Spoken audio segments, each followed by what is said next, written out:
Hello সবাই, কেমন আছেন সবাই? আশা করি সবাই অনেক ভালো আছেন। আজকে আবারও চলে আসলাম আপনাদের জন্য একটা ভয়েস ওভার ভিডিও নিয়ে।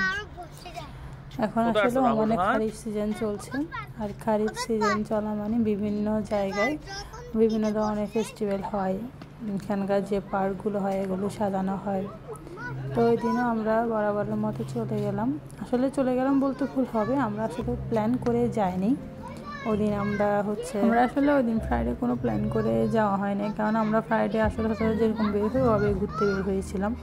তো কিছুদিন আগেও দেখেছিলাম যে পার্ক সাজানো হচ্ছে, কিন্তু আমরা শিওর ছিলাম না যে পার্ক অলরেডি সাজানো হয়ে গেছে এবং প্রোগ্রাম শুরু হয়ে গেছে। তো আমরা এদিকে আসলাম দেখার জন্য, দেখি যে না অলরেডি ওপেন।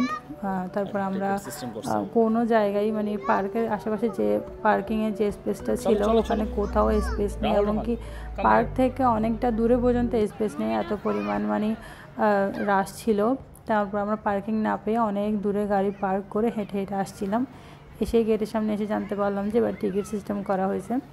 তো টিকিট সিস্টেম করা হয়েছে বলতে আগে তো আসলে টিকিট করা লাগতো না, ও শুধু পার্কের ভিতরে যে রাইডগুলো থাকতো ওগুলো হচ্ছে পেমেন্ট করে তারপর রাইডগুলো নিতে হতো, কিন্তু এবার এন্ট্রি থেকে টিকিট করে দেওয়া হয়েছে। তো যার জন্য এই টিকিটের সাথে অন্যান্য রাইডগুলো আসলে ইনক্লুড করে দেওয়া হয়েছে। তো এরপর আমরা এন্ট্রি নেওয়ার পরে দেখলাম যে এক পাশে হচ্ছে প্রোগ্রাম চলছে, আর এক পাশে হচ্ছে এভাবে মানে বিভিন্ন থিমে সাজানো হয়েছে। তো আমরা রাহুল রোহান তো আসলে অনেক খুশি এরা। ও রাহুল তো সারা মানে সবসময় ওয়েট করবে যে কখন খারিফ আসবে, কখন ও বলে এগুলোকে মেলা, ও বলে মেলা কখন শুরু হবে, এরকম করতে থাকেন। তো আমরা ওখানে গেলাম। সো অনেক সুন্দর করে সাজানো হয়েছে অন্যান্য বার থেকে। তো আমরা চারিদিকে দেখছিলাম। আমি তো ঘুরতে পুরো পার্কটা আসলে অনেক বড়, পুরো পা ব্যথা হয়ে গেছিলো। সো আমরা ওই প্রোগ্রাম দেখা শেষ করে তারপরে এভাবে বিভিন্ন থিমে যে জায়গাগুলো সাজানো হয়েছিল আমরা ওগুলো ঘুরে দেখছিলাম। একজনের টিকিট 1 রিয়েল করে নেওয়া হয়েছিল। তো ওই 1 রিয়েলের সাথে আসলে সবগুলো রাইড ইনক্লুড ছিল, অনেক রাইড ছিল। আমরা তো কিছু রাইড স্কিপও করেছিলাম। সো এখানকার 1 রিয়েল সমান বাংলাদেশের 318 থেকে 20 টাকার মতো পড়ে। তো একজন 1 রিয়েল করে নিছিল। তো আমরা এরপরে এই যে বিভিন্ন থিমে মানে এত থিমে মানে আলাদা করে সাজানো হয়েছিল। একদিকে লুমিনাস পার্ক, একদিকে ওয়াইল্ড পার্ক, একদিক দিয়ে হচ্ছে টার্গেট পার্ক, মানে এরকম করে বিভিন্ন সেকশন করে সাজানো হয়েছিল। অন্যান্য বার থেকে আসলে অনেক সুন্দর হয়েছিল এবার সাজানোটা। আমি ওমান আসার পরে এবার নিয়ে 3 বার খারিফ পেলাম। 3 বারের মধ্যে আমার এবারটা অনেক বেস্ট লেগেছিল। এখনও আসলে অনেক দিক দিয়ে এখনও অনেক পার্ক, অনেক বিভিন্ন যে ফেয়ার বসে এগুলো আসলে এখনও কমপ্লিট হয় নাই। ফার্স্ট অর্কিড পার্ক এবার খারিফের মধ্যে অর্কিড পার্কটাই ওপেন হলো।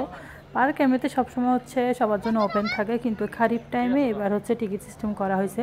খারিফ যখন শেষ হয়ে যাবে তখন এইসব ডেকোরেশন তুলে ফেলবে, তখন হচ্ছে আবার সবার জন্য ওপেন থাকবে।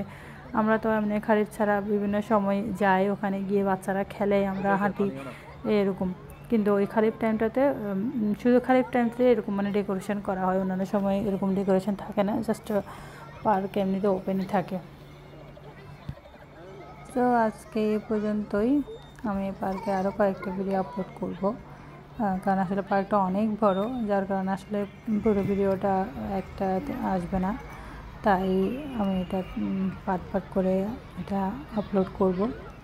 সো আপনারা অবশ্যই আমাকে কমেন্ট করে জানাতে ভুলবেন না যে পার্কের এই সাইডে সাজানোটা আসলে কেমন হয়েছে। আমার তো আসলে পুরো পার্কটা সুন্দরই লেগেছে, তো আপনারা অবশ্যই আমাকে কমেন্ট করে জানাবেন। সো ততক্ষণ পর্যন্ত ভালো থাকবেন, সুস্থ থাকবেন, বাই বাই।